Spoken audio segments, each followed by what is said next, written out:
آقا اینم خیلی مهمه.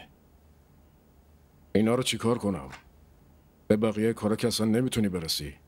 همه کارا رو انجام دادم که آقا. چه کاری رو انجام دادی؟ وسایل مورد نیازمون هنوز نخریدی که. ماشین خراب و مکانیک هنوز نیومده. رنگ‌آمیزی خونه احسان هنوز تموم نشده و تو میگی من همه کارا رو انجام دادم. برو. من از تنبلی تو کار اصلا خوشم نمیاد. بابات کی بود؟ اون منشی خان بابا بود. به خاطر اون من استخدامت کردم. اگه نمیتونی کارا رو انجام بدی پس استعفا تو بده.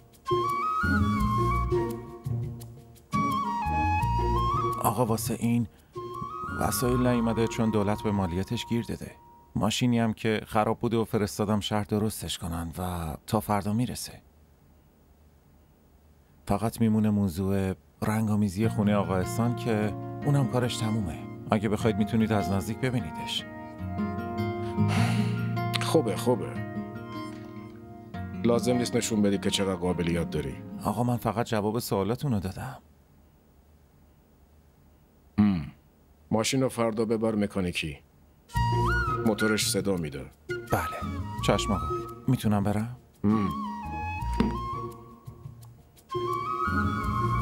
ببین. بله.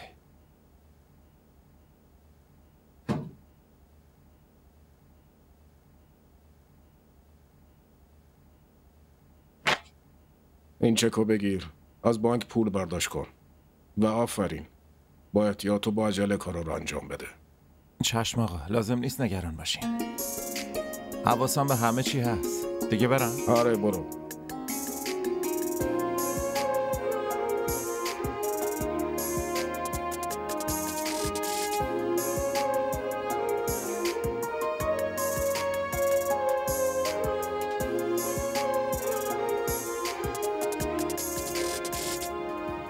सितम है खुदाया क्यों प्यार बनाया जो लूटे